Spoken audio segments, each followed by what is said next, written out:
오늘 보는 이 말씀은 예수님이 이 산상수훈이라고 구별되는 설교 말씀 중에 해당됩니다.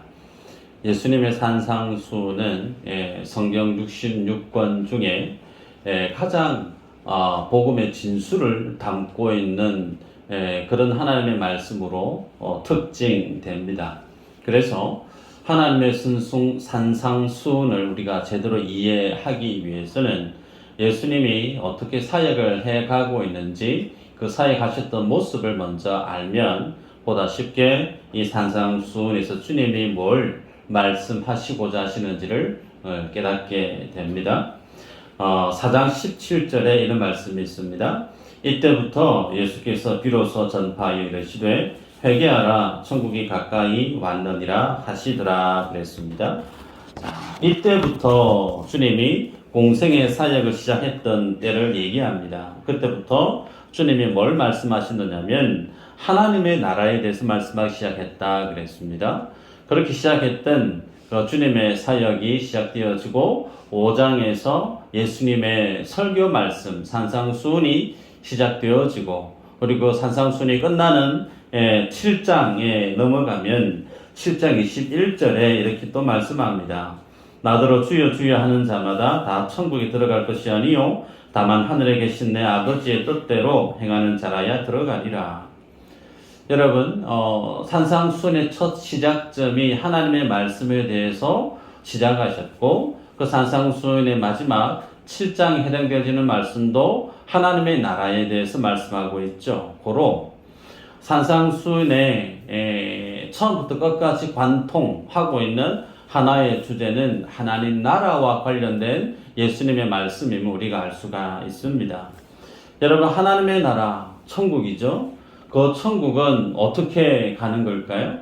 통상 우리들은 믿지 않는 사람들은 그렇게 쉽게 이해합니다. 죽어서 가는 곳, 죽어서 가는 곳 하나님의 나라 천국. 그러면 주님이 사역하시면서 가장 먼저 내리쳤던 말씀이 회개하라 천국이 가까웠다 그렇게 말씀을 하셨단 말이죠. 그러면 회개하라 천국이 가까웠다 곧 너희들이 이제 죽을 날이 가까웠다 그러니 너희들 빨리 회개해야 된다 그 뜻일까요? 좀 유치한 질문처럼 보이지만 그 뜻이 아니죠. 예수님이 공간복음 안에서 공생의 사역 가운데 하나님 나라에 대해서 말씀하셨을 때는 장소적인 개념보다 통치의 개념이 더 크다라고 이전에 제가 말씀을 드렸던 적이 있습니다. 이전에는 하나님의 통치와 무관하게 살았던 인생이나 이제는 하나님이 직접적으로 하나님의 구원하시기를 작정된 그 영혼들을 하나님이 통치하실 때가 가까이 왔다. 그러니까 너희들은 회개해야 된다라고 주님이 말씀을 하십니다. 그러기에 여러분 하나님의 통치가 가까워 왔다 말씀하시면서 오늘부터 시작되어지는 말씀이 뭐냐면 복 있는 자에 대한 팔복에 대한 말씀을 하시죠. 그 팔복에 대한 말씀을 하시면서 가장 첫 번째 해당되어지는 것이 심령이 가난한 자에 대한 말씀을 하신단 말이죠. 그러기에 오늘 우리가 이 말씀을 보시면서 하나님의 나라와 심령이 가난한 자가 가지고 있는 이 복음에 대한 메커니즘이 뭘 뜻하고 있는지를 우리가 묵상하고 깨달으면서 하나님 앞에 나의 믿음이 보다 성숙하고 성장해지는 계기가 되기를 주의 이름으로 축복합니다. 오늘 본문에 앞서 예수님은 4장 23절 이후로 보면 예수님이 갈릴리 온 지역을 두루 다니면서 천국 복음을 전하셨다 그렇게 기록합니다. 복음을 전했을 때 많은 사람들이 주님 앞에 나아옵니다. 그들 앞에 나아왔던 그 모든 인생들의 모든 약함과 모든 질병을 주님은 친히 고쳐주셨다 그렇게 기록하고 있어요.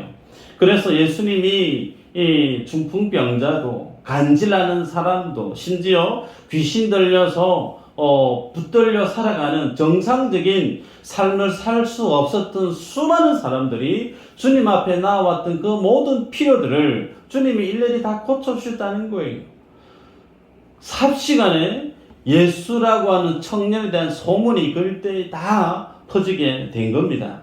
그래서 수많은 사람들이, 더욱더 많은 사람들이 예수님께로 몰려들었고, 그런 가운데 오늘 본문 1절에 보면 주님이 그 무리들 나오는 것을 보시고 산에 올라가서 앉으셨을 때에 예수님의 제자들이 그 주님 곁에 나와서 오늘부터 주님이 말씀하시는 산상수훈에 대한 말씀을 듣게 된 겁니다. 여러분, 예수님께로부터 고침을 받았던 사람들의 관점에서 생각을 해보면 지금까지 나를 힘들게 했고 지금까지 나를 정상적인 삶을 살지 못하게 만들었던, 도저히 고칠 수 없던 그 모든 질병에서 예수라고 하는 청년이 내 모든 육신의 질병을, 내 마음의 질병을 말끔히 고쳐주었을 때 모든 인생들은 하나같이 갖게 되어지는 생각이 뭐냐면 예수가 메시아가 아닌가. 저 예수가 정말 우리가 꿈꾸고 소원하는 정말 유토피아와 같은 가장 이상적인 나라를 만들어줄 그 메시아가 아닌가. 그래서 그 주님께 모든 시선이 집중되어져 있는 상황입니다.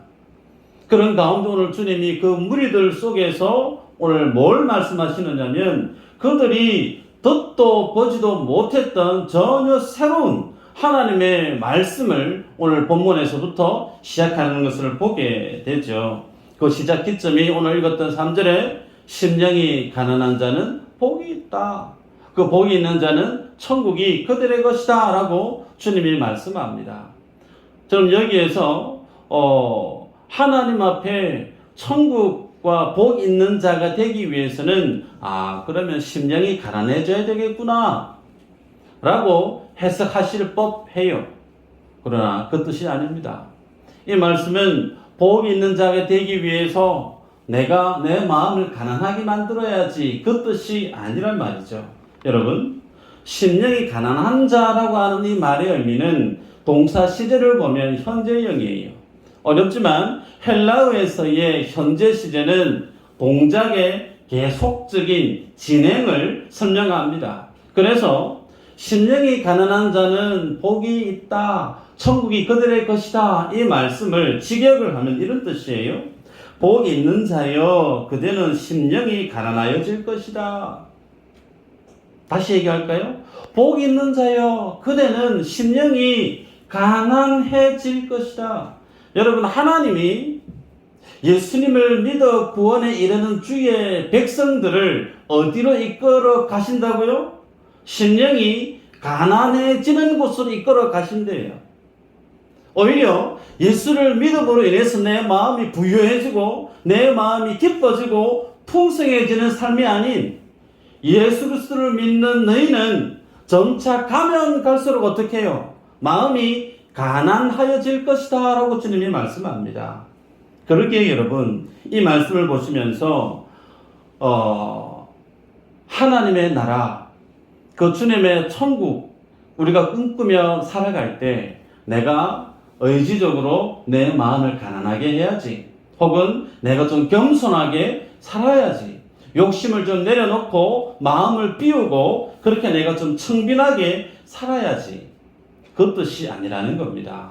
이렇게 예를 들어서 그런 마음으로, 그런 생각으로 심령이 가난해진다라는 것을 해석을 하게 되어지는 것은 불교에서 얘기하는 공사상과 맥을 같이 합니다. 여러분, 불교에서의 공사상은 이 세상의 모든 것이 공허하다라고 가르칩니다. 모든 것이 공허하기 때문에 이 세상의 것들에 집착해야 될 이유가 없는 거예요. 그래서 내게 주어진 것들 그 모양대로 다른 이웃들에게 선한 영향력을 미치고, 그러면서 자기 욕심을 벗어 던지고 모든 것에서 벗어나는 소위 해탈, 그것이 공사상에서 가르치는 소위 극락을 향해 가는 길이다, 그렇게 가르치죠. 여러분, 예수님이 오늘 산상수훈에서 심령이 가난한 자는 복이 있다라고 말씀하신 그것은 불교에서 말씀하고 있는 소위 해탈, 공사상이 아닙니다. 여러분, 인생을 만드시는 이가 하나님이시죠. 그러면 그 하나님만큼 우리를 잘 아는 분은 세상에 없습니다. 아멘이죠. 그 주님이 우리를 아실 때 우리의 어느 부분까지 아시느냐면, 우리는 좀 속된 표현 써서 죄송스럽지만 죽었다 깨어나도 내 안에 있는 욕심을 끊어낼 수 있는 인생이 있느냐? 못 끊어내요. 우리들은 끊임없이 내 안에 있는 욕심과 싸웁니다. 그 욕심을 내 의지로, 내 능력으로, 어떤 나의 결심으로 어떤 그 욕심을 내가 정리할 수 있고 내려놓을 수 있느냐? 불가하다는 겁니다. 오히려 이 말씀이 어떤 말씀이냐면 심령이 가난한 자에 대한 말씀은 원래부터 인생은 그 마음이 가난했다라는 거예요. 원래부터 그 인생은 가난했었는데 성령 하나님의 강권적인 역사를 통해서 비로소 자기 자신의 실제적인 모습을 객관적으로 보게 되어져서 자기 스스로 놀라는 거예요. 와, 내가 이 정도밖에 안 되는 인간이었구나. 정말 내가 이 정도밖에 안 되는 인간이었구나. 깜짝 놀라면서 자기 자신의 한계를 인정하게 되어지는 상태. 그것이 소위 심령이 가난한 상태를 뜻합니다. 그래서 이 내용은 무엇과 맥을 같이 하느냐면 죄와 성격을 같이 합니다. 여러분, 사람은 저마다 완벽하지 않습니다. 우리들은 어느 정도 내 안에 있는 허물을 인정하는 경향이 다 있습니다. 그래서 사람은 털어서 문전하지 않는 사람 없다. 이 말에 우리 모두는 공감을 하는 줄 압니다. 저도 여기에 마찬가지입니다. 먼지 안 날 수 있느냐? 먼지 수북히 납니다. 그런데 이런 어떤 모습 속에서 어떤 생각을 가지고 있느냐면 그럼에도 불구하고 내가 좀 모자라고 좀 내가 부족해도 내 안에 있는 이 죄에 대한 이 모습은 적당히 어느 정도 성실하게 살고 정직하게 살고 착하게 살아감으로 인해서 내 안에 있는 이 연약한 모습들을 어느 정도 상쇄시킬 수 있는 부분이 있지 않겠는가. 세상 사람들은 그렇게 여긴다는 거예요. 그래서 세상이 얘기하는, 세상이 바라보는 죄에 대한 성격은 윤리와 도덕의 그 선 안에서 거기서 벗어나는 행위에 대한 결과를 두고 죄라고 얘기합니다. 그래서 윤리와 도덕 그 선 안에서 뭔가 선한 행위를 하면 세상은 그 사람에 대해서 주목하죠. 야, 저 사람 정말 훌륭하다. 저 사람 정말 대단하다. 그 사람의 행위를 두고 평가합니다. 그러나 성경은 죄에 대해서 세상이 갖는 기준과 다릅니다. 성경에서의 죄에 대한 성격은 인간이 원래 죄인이라는 거예요. 원래 죄인이기 때문에 그 죄인에서 나오는 것은 뭘까요? 죄라는 거예요. 죄라고 하는 결과가 있기 때문에 죄인인 것이 아니고 인간은 원래 죄인이기 때문에 그 죄를 양산해낼 수밖에 없는 죄의 결과를 보게 된다. 이것이 성경이 죄에 대한 관점이라는 거예요. 그래서 이 하나님의 말씀에 대한 기준에 서 있지 못한 세상은 교육을 통해서 사람을 바꿀 수 있다라고 여깁니다. 그래서 교육을 얼마만큼 양질의 교육을 하느냐에 따라서 사람은 선해질 수 있고 훌륭한 사람이 되어질 수 있다. 여러분, 여기에 전폭적으로 지지할까요? 어느 정도는 수긍이 갑니다. 범죄율이 낮아질 수는 있습니다. 그러나 많이 배운 사람일수록 더 크게 사기를 칩니다. 오히려 덜 배우고 많이 못 배운 사람은 범죄 영향력도 적습니다. 그러나 많이 배운 사람은 소위 포토존 앞에서 언팔찌를 차시는 분들마다 그 국민에게 국가에 피해를 끼친 금액은 상당하죠. 목회자가 잘 준비된 설교 한 편을 통해서 그 사람의 삶 내면에 있는 그 죄에 대한 모습을 온전히 바꿀 수 있을까? 여러분, 예수님도 가룟 유다를 변화시키지 못했어요. 무슨 얘기인가? 우리 인생은 하나님 앞에서 원래 죄인의 모습이라는 거예요. 말씀 한번 볼까요? 마가복음 7장 20절에서 23절 한번 읽어보십시다. 시작.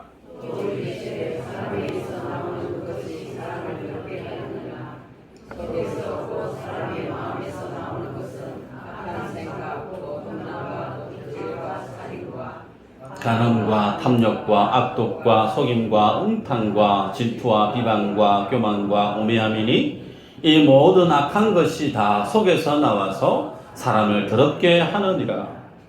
여러분, 이 말씀은요, 예수님이 모든 인생들에게 대해서 주님이 평가하고 있는 말씀이죠. 여기에 나는 저기 해당되는 아무것도 없는데 라고 말할 수 있는 분 계세요?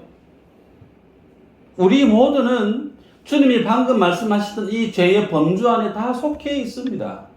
주님이 그렇게 우리들을 어떻게 바라보고 있느냐면 너 죄인이야 라고 주님이 이미 못 박아놓고 계시기에 그런 주님 앞에 우리가 나아갈 때 내가 하나라도 주님 마음에 쏙 들 수 있는 그런 의로운 것들을 들고 갈 수 있는 능력이 있는가? 여러분, 거룩이라고 하는 것은 아무리 거룩해도 하나가 흠이 되어지면 그 모든 것은 흠이 없는 거예요.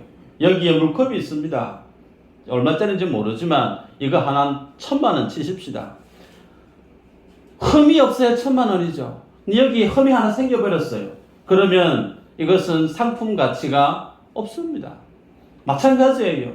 주님 앞에 우리가 나아갈 때 원래 우리 몸 자체가, 우리 영혼 자체가 죄악 덩어리인데 이 죄악 덩어리 손에서 아무리 깨끗한 거, 좋은 것을 들고 주님 앞에 나아간들 내 손에 묻어있는 그것은 다 뭘까요? 더러운 거예요. 그거 주님이 받으실 수가 없다는 겁니다.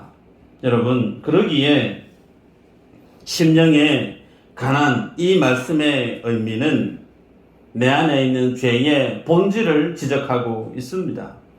저는 여기에서 죄의 본질, 내 안에 있는 죄의 끔찍한 모습을 보고 그 자신의 죄의 모습의 실체를 보고 그 속에서 자기의 절망을 해본 사람만이 뭘 경험하고 뭘 깨달을 수 있느냐면 그 주님의 죄 사함의 은혜를 깨닫게 되어진다는 거예요.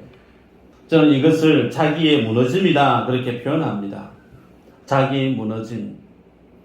교회 생활을 아무리 오래 해도 아무리 많은 것을 배웠다 손 치더라도 아무리 많은 일들을 내가 주님 앞에 나와서 감당했다 손 치더라도 하나님 앞에서의 자기 무너진 경험이 없는 인생은 그 모든 것들은 뭐와 똑같으냐면 쇼와 같아요.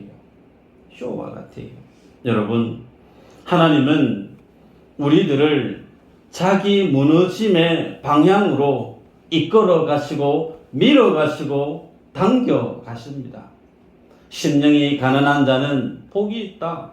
너는 심령이 가면 갈수록 가난해질 것이다. 예수님이 우리를 그렇게 만들어 가신다는 거예요.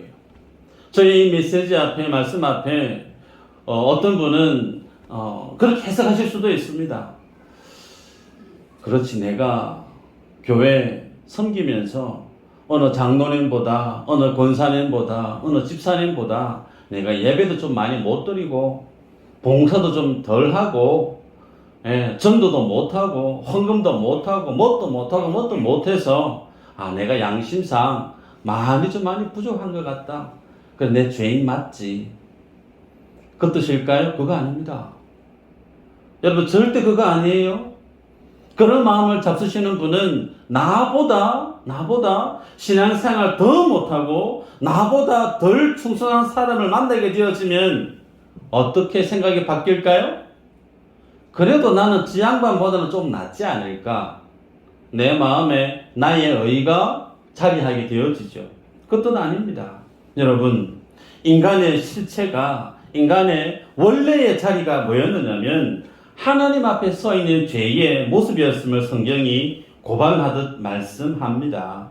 그래서 자기 무너짐의 자리를 경험해 본 자만이, 그 끔찍한 내 안의 죄의 허물을 본 자만이 이 죄 때문에 주님이 죽으셨다는 사실을 깨닫게 되어지면 그 이후로 주님 앞에 나아올 때 할 수 있는 말은 주님이 나를 위해 죽으셨군요. 주님이 나를 위해 십자가를 지셨군요. 그 주님의 은혜와 그 주님의 긍휼 외에 붙들고 나아갈 수 있는 것이 아무것도 없다는 겁니다.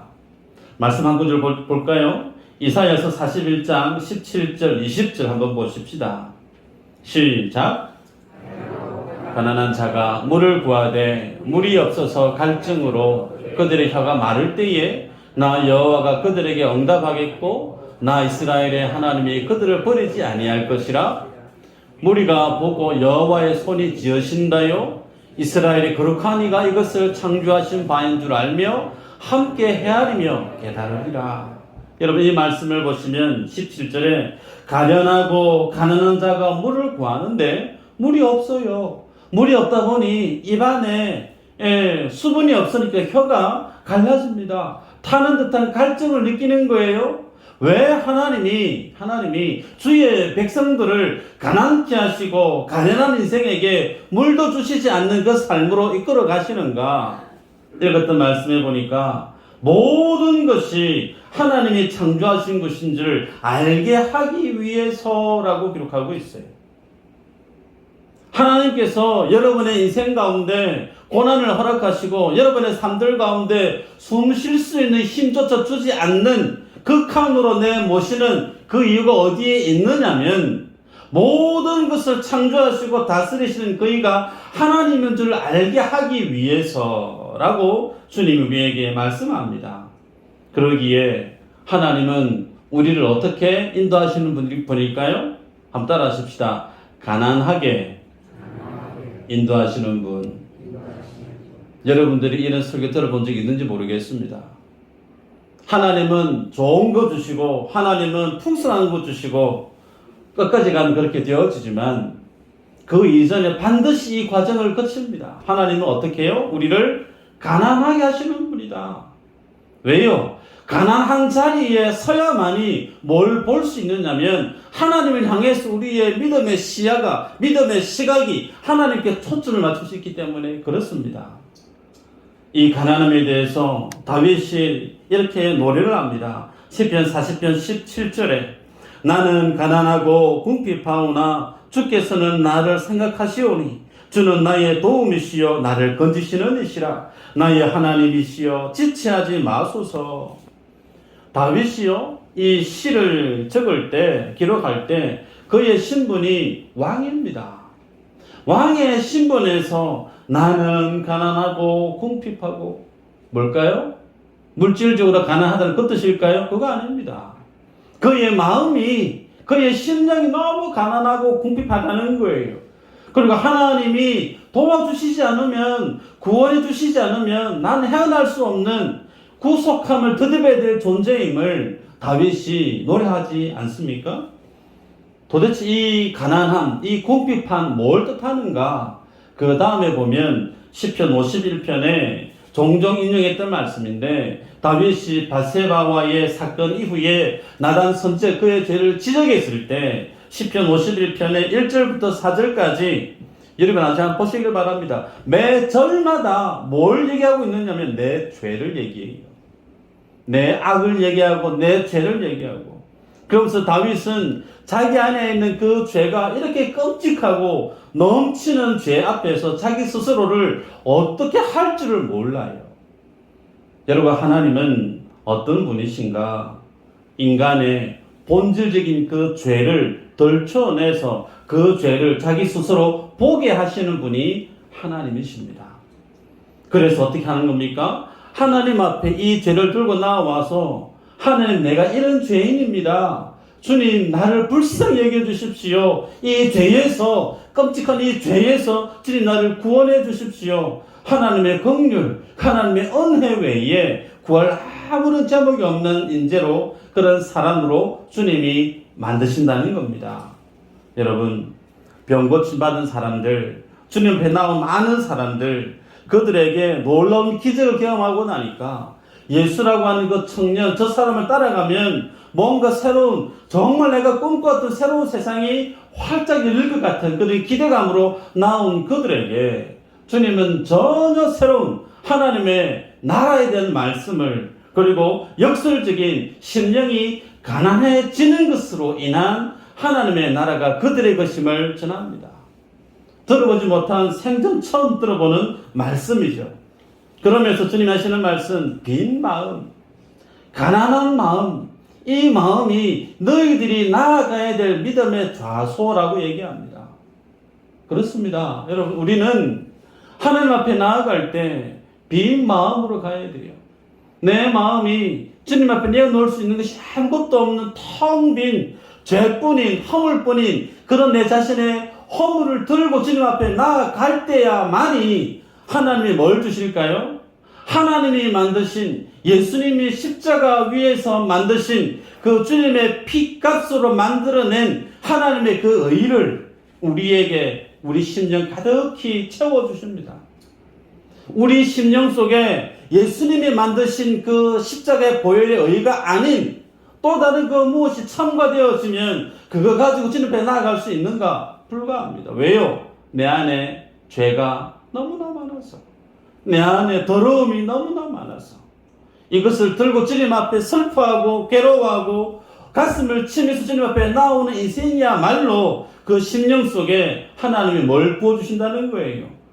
주님의 깨끗한 정결한 순결한 하나님의 의를 심령 넘치도록 부어주셔서 그들로 하여금 어떤 사람이요? 하나님의 나라의 백성으로 만들어내신다 라는 의미가 오늘 읽었던 3절의 진입니다.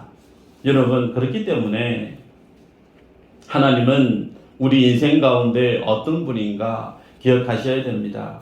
하나님은 우리를 이미 태어나기 이전부터 구속하신 하나님이세요. 예정하신 하나님이세요. 내가 어머니 뱃속에 있기 전부터 하나님은 나를 아셨고 너는 내 아들이 되이 너는 내 딸이 되이 주님이 이미 예정하셨어요. 그렇게 하나님의 자녀로 선택한 우리들을 이 땅 가운데 이 시간과 공간 속에 살게 하신 이유는 네가 세상 속에 살아가면서 죄 좀 안 짓다가 바늘을 허벅지에 쿡쿡 찔러가면서 제발 좀 죄 지었던 항목을 좀 줄여가면서 좀 하나님 앞에 들고 갈 수 있는 좀 의로움을 가지고 나오라고 그 뜻으로 우리를 이 세상 속에 허락한 것 아니라니까요. 주님은 도리어 내가 죄악 중에 태어났고 죄악 중에 살아났고 하나님이 용서해 주시지 않으면 그 죄와 함께 사망의 자리에 떨어질 수밖에 없는 자기 자신의 본연의 그 모습을 보게 하십니다. 그 자리에서 두 손 두 발 다 들고 하나님 제발 살려주세요. 주님 제발 구원해 주세요. 이 믿음의 자리에 서게 하기 위해서 오직 주 예수 그리스도만을 의지하는 자로 만들게 하기 위해서 주님은 우리를 이 공간과 시간 가운데 살아가게 만드셨습니다. 이전에 탕자 둘째 아들의 비유의 말씀을 나눈 적이 있었습니다. 그 아버지는 누구에 대한 비유죠? 하나님 아버지에 대한 비유입니다. 그 아버지가 둘째 아들이 재산 다 달라고 분할 요청을 했을 때 그 아들의 나중에 일어날 일들을 하나님이 모르실까요? 다 압니다. 재산 분할해주면 가지고 가가지고 다 탕진하고 정말 돼지하고 친구 먹고 기업열매 먹으면서 정말 생고생하다가 돌아올 주님이 다 아세요. 아시면서 주님이 재산 분할해 줍니다. 그래?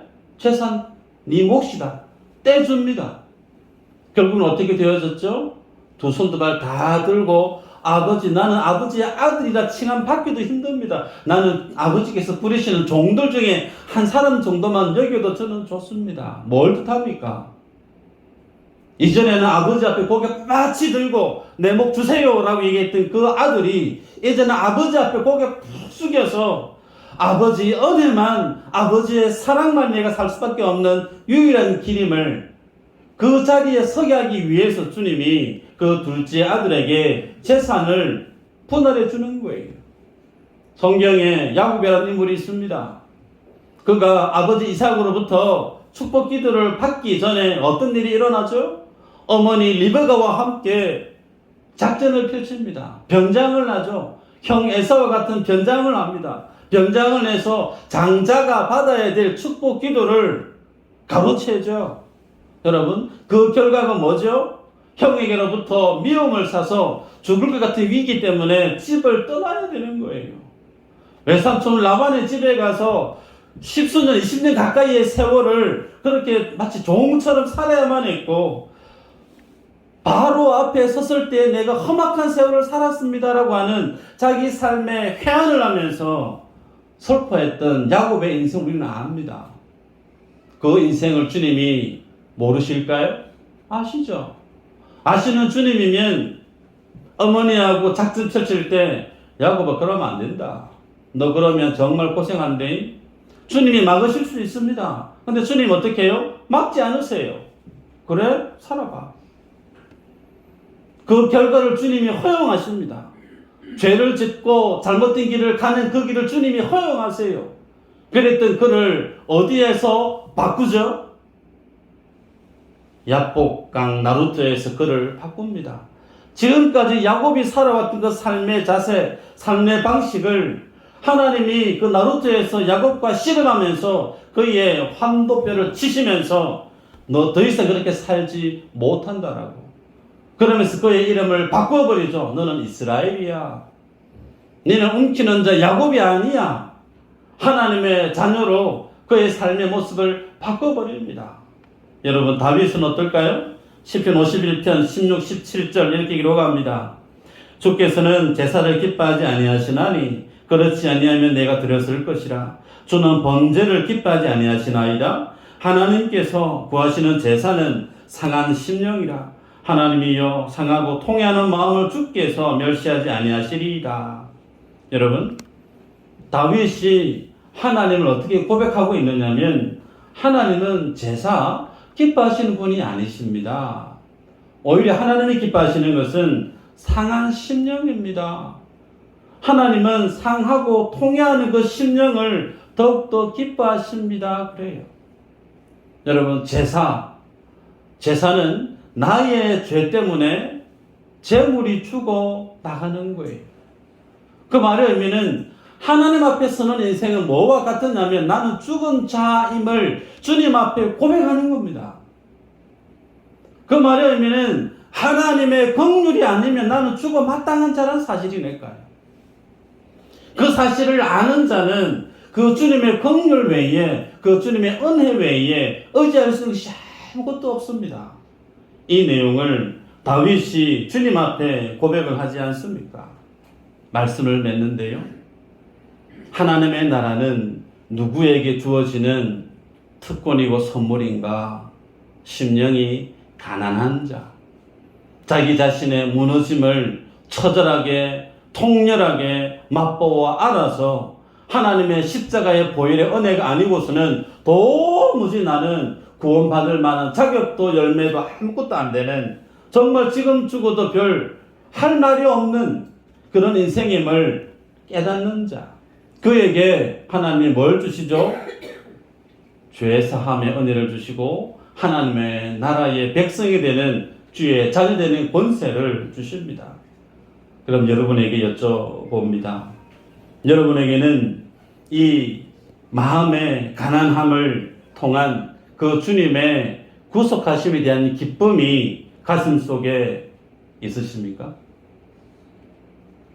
여러분이 살아가는 날 동안에 정말 삶들 속에 주님이 나를 구원해 주셨다라고 하는 주님이 나의 모든 추하고 더럽고 모자라고 험하는 이 나의 모든 모습들 주님이 다 용서해 주셔서 하나님의 나를 주님의 자녀로 삼아 주셨다라고 하는 이 구원의 기쁨이 정말 여러분의 삶들 가운데 경험되어지고 있고 그 기쁨이 여러분에게서 최고의 기쁨이요 감사의 제목이 맞으십니까? 만약에 주님 앞에 내가 구원받은 것이 믿어지고 이해는 되어지고 알고 수긍은 하는데 내 속에 내가 그 주님 앞에 죄 사함의 은혜를 받았고 구원함을 받았다라고 하는 기쁨이 내 안에 별로 느껴지지 않는다라고 하면 둘 중에 하나입니다. 하나는 자기 무너짐의 경험을 해보지 않았거나 혹은 자기 무너짐의 경험에서 자리를 이탈했거나. 여러분 성도는요 하나님이 나를 구원하셨다라고 하는 이 구원의 기쁨, 구원의 감격이 가장 삶들 속의 현실 가운데 부닥치는 겁니다. 성도에게, 하나님의 자녀에게 내가 구원함을 입었다라고 하는 이 구원의 감격과 기쁨이 내 속에 옅어지고 거리감이 느껴지고 마치 지식처럼 이론처럼 관념처럼 철학처럼 내 속에 정립되어진다면 그분은 제가 장담할 수 있는 것은 세상에 나가서 승리할 수 있는 능력이 없습니다. 승리할 수 있는 능력 없어요. 반면에 주님이 내게 주신 죄사함의 은혜가 내 속에 느껴지고 날마다 내 안에 그 죄악 때문에 아파하고 신음하고 괴로워하면서 주님이 주시는 위로, 주님이 주시는 구원의 감격에 대한 감사의 기쁨이 날마다 내 속에 경험되어지는 성도는 그가 어떤 삶을 살든 간에 능히 그 모든 세상의 유혹과 세상의 시련을 이겨낼 수 있는 능력이 있습니다. 그 주님께 나를 다 내어 맡긴 자는 세상을 두려워할 이유가 없기 때문에 그래요. 여러분, 주님은 우리를 심령이 가난한 자로 밀어가세요. 심령이 가난한 자가 되게 하기 위해서 끌어당겨 가십니다. 마찬가지로 우리들도 날마다 내 믿음의 첫 번째 자리가 어디에 있어야 되느냐면 이 심령의 가난한 자리에 그 자리를 벗어나지 않으셔야 돼요. 그래야만이 뭘 우리가 바라볼 수 있느냐면 십자가 밑에서 피와 물을 다 쏟아내셨던 그 주님이 내 모든 추하고 들은 그 모든 죄를 뒤덮고 있는 그 하나님의 의를 붙들고 그 속에서 그 하나님의 자녀된 그 하나님의 은혜를 노래하고 구원의 감격을 세상 가운데 힘있게 전할 수 있는 하나님의 자녀로 살아갈 수 있습니다. 이 믿음의 삶을 이론이 아닌 지식이 아닌 그냥 귀로 들어서 알고 있는 관념이 아닌 여러분의 삶의 현실을 뒤엎고 그 삶을 주도하는 동력이 되고 힘이 되기를 주 이름으로 축복합니다. 기도합니다.